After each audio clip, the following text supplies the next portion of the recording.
This is from Jambo JJJJ. How do you guys practice safety play? Most videos seem to be focused on potting, position, etc., but safety can be a key part that is tough to fundamentally practice. I can personally testify that safeties are great because if you watched my last video that I published with my BCA state match, my opponent safed me all over the place. Some of them I got out of, and some of them I didn't get out of. But even the ones that I got out of by making at least a legal hit, he still ran the table, so he was in complete control of the table. But do you have any advice on practicing safeties? I actually have a game that is designed to practice safety play, but when I'm on my own, it just depends on what I'm playing, mostly nine or ten ball, or sometimes even straight pool. I just play safe against myself. So I'm trying to save myself. If I'm successful, I'm trying to kick on the ball and get a resave. So this is a very important part to kick the ball safe.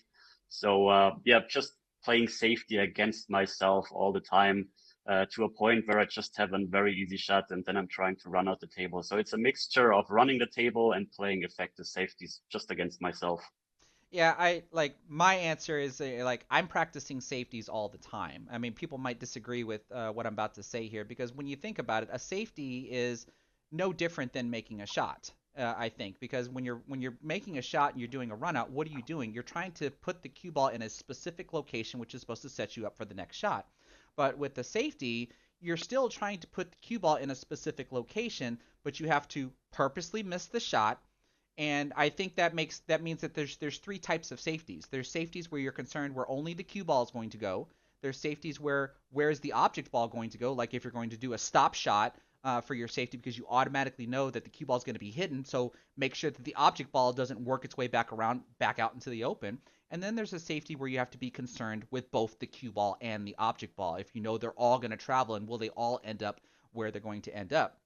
Because when you're playing a shot, you know the object ball is going to go to a pocket, and then you know the cue ball is going to go wherever you need to go to play position. So if you're playing a safety, you're still essentially doing the same thing. You just have to have, depending upon the type of safety, you just have to still know where the cue ball is going to go and where the object ball is going to go.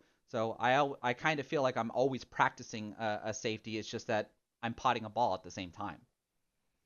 Exactly. Yeah. And it's funny that you're exactly describing one thing I was actually showing in a video on safety play. So those three types of safety shots. And of course, if you have to control cue ball and object ball, it's the most difficult.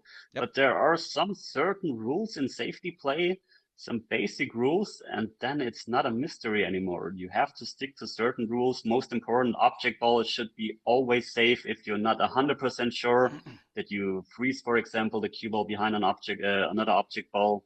So if you stick to those simple rules, then you have a huge advantage. Yeah, I think some people seem to have a misconception that a safety is always hiding the cue ball. And like that is a safety. That's actually a really good safety, but I also seem to think that distance is a good safety. Forcing your opponent to bank the object ball is a good safety, or forcing your opponent to have like a 75-degree or greater cut shot is a good safety. Would you Exactly. agree with that? Exactly. Yeah, there is this containing safety. I think if that's a snooker term, I think. But yeah, your opponent can see the ball, but he has a lot of distance, no makeable shot, just a bank shot and stuff like that. So you don't always have to hide the ball. If you're trying to actually hide it and you risk that the object ball ends in front of the pocket, the cue ball ends, you're not really sure, then maybe just play a containing safety, bring the object ball safe and continue from there.